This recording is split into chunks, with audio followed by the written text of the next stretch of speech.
Hello everyone, Dr. Cam here. So I thought we start the week by providing some information on Omicron. We received some more data, so we know just a little bit more about this variant. So I thought it would be best time to provide you some information.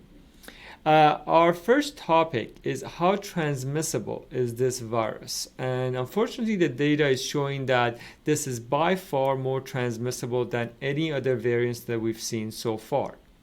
In South Africa, there's been a rapid increase in number of cases over the past 14 days, and they've seen 1,715% increase in the number of daily cases, with an average of around 10,600 cases a day. And some of the neighboring countries also got hit, and the numbers are skyrocketing in those countries as well. For example, Eswatini, hopefully I'm pronouncing it that correctly, the neighboring country to South Africa is reporting a 14-day increase of 6,500%, and Zimbabwe is showing a 14 days increase of 1,900%. And there are also a 3 to 4 day doubling time, unfortunately. And it's clear that the number of cases in South Africa will surpass the highest peak that they've had in the past. There's also been a steep increase in what we call effective reproductive number with Omicron.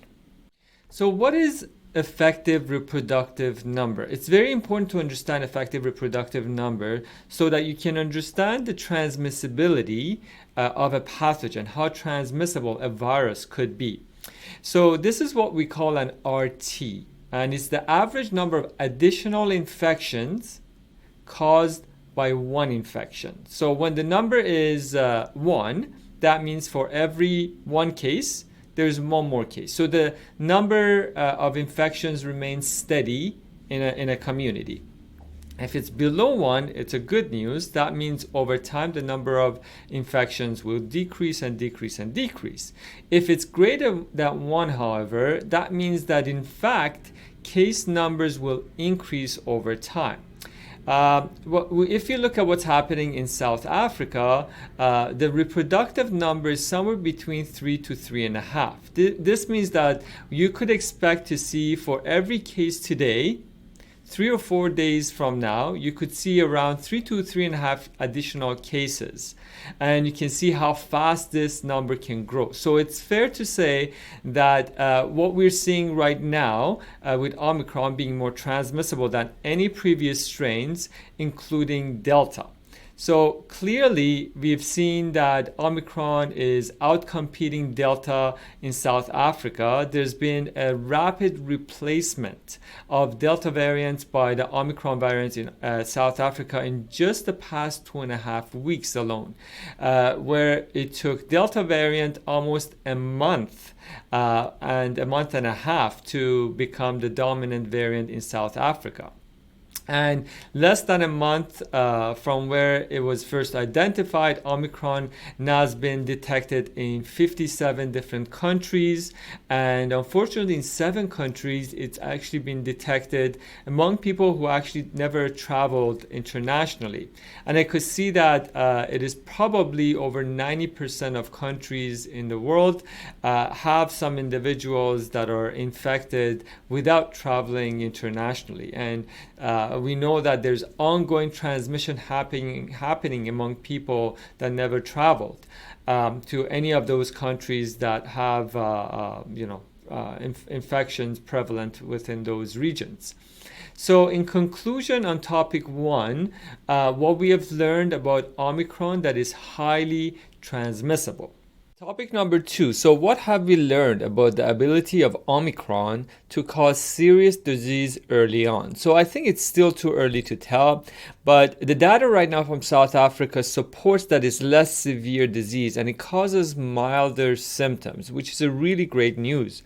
I just want to point out that I think it's still 7 to 14 days from really feeling confident about this piece of information.